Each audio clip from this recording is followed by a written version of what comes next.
राम नाम की महिमा। एक नगर में राजा की रानी का नाम था कर्णावती। जैसा उसका नाम था वैसा ही उसका स्वभाव था।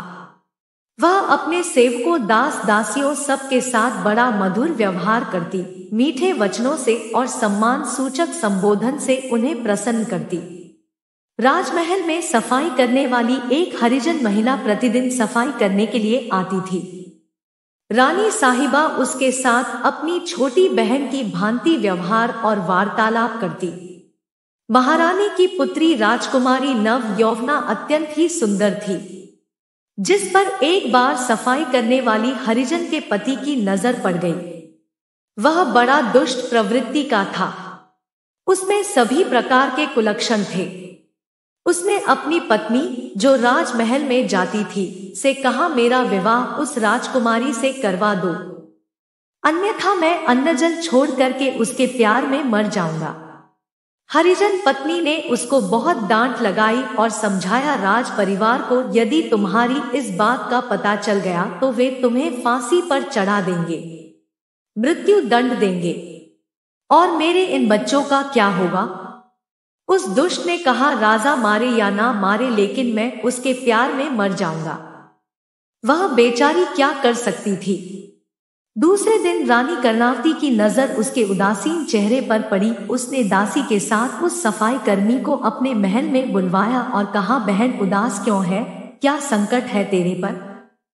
उसने बेचारी ने रोते हुए रानी जी से कहा, रानी साहिबा जी, मैं आपको नहीं बता सकती, इतना घोर संकट है कि मैं आपके साथ जबान से बयां भी नहीं कर सकती।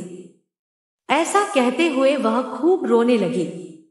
रानी ने उसको अभय दान देकर धैर्य बंधाते हुए कहा, जो कुछ भी है तुम मुझे बता दो। वह रोती हुई अपने दुष्ट पति की सारी करतूत बता दी। रानी ने हंसकर कहा, तू सारा फिक्र छोड़ दे, तेरे पति को मेरे पास भेज दे, मैं अपनी राजकुमारी का विवाह उस हरिजन से कर दूंगी। उसे ऐसी अनहोनी बात पर विश्वास तो नहीं हो रहा था, फिर भी उसने अपने पति को रानी साहिबा की बात कह दी। उसके पति का नाम कालू हरिजन था। वह बहुत ही आनंदित होकर के महल में गया। रानी साहब ने उससे कहा, मैं अपनी पुत्री का विवाह तुम्हारे साथ कर दूंगी, लेकिन इससे पहले तुम्हें हमारी एक शर्त मंजूर करनी पड़ेगी। वह बोला, इस काम के लिए मैं अपनी जान तक कुर्बान कर सकता हूँ। रानी ने कहा, हमारे बाग में तुम्हारे लिए एक झोपड़ी बना दी जाएगी, तुम अपने घर नहीं जाओगे। जैसा भी राजमहल से रुखा सुखा भोजन मिले वही भोजन तुम्हें करना होगा। दिन और रात राम राम राम राम राम के नाम का जप करना। उसने कहा, महारानी जी, मैं जीवन भर तक कर सकता हूँ।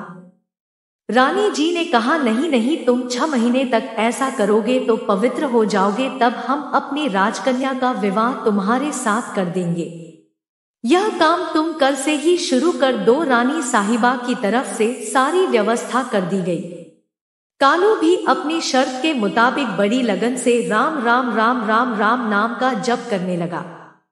उसको भोजन भी बहुत ही कम मात्रा में दिया जाता था। राम नाम के प्रभाव से उसका मन पवित्र होता गया। राम नाम के प्रभाव से उसके आसपास का वातावरण भी प्रभावित हो गया। लोग उसके दर्शन करने के लिए आने लगे। दर्शनार्थियों की भीड़ जुटने लगी। कुछ ही महीनों में उसका मन एकदम पवित्र हो गया। उसके अंदर का भंगीपना मर गया। एक दिन रानी साहिबा अपनी राजकन्या को लेकर के उसके पास आई और बोली, कालू जी, मैं अपने वचनों पर राजकुमारी का विवाह आपके साथ करने के लिए तैयार हूँ। कालू ने हाथ जोड़कर रानी साहिबा को साष्टांग प्रणाम करते हुए कहा, रानी साहिबा जी, मुझे क्षमा कर दो, मैं बहुत नीच हूँ जो इस प्रकार के दूषित विचार रखता हूँ। माता जी, आप मुझे क्षमा कर दें। यह राजकुमारी बाईसा जी भी मुझे अपनी माँ के समान लगती है। प्रिय सज्जनों, यह मात्र कहानी नहीं है। मन में कभी भी दूषित विचार आते हो, मन मलिन होता हो, मन में किसी प्रकार का विक्षेप आता हो, आप इस प्रयोग को करके देख लीजिए, आपका मन पवित्र हो जाएगा। घर में किसी सदस्य से किसी बात पर झगड़ा फसाद हो जाता हो तो श्री राम जय जय राम का कीर्तन करके देख लीजिए। सब विवाद समाप्त हो जाएंगे। राम नाम कर अमित प्रभावा। संत पुराण उपनिषद गावा। राम सकल नामन्ते अधिका। हो नाथ अग खग गन बधिका। राम नाम मनि बसी उर जाके। दुख लवलेश न हो ताके। राम राम कही जे जमुहाई। तिन्ह ही न पाप पुण्य समूहाई। राम नाम की औषधि खरी नियत से खाए।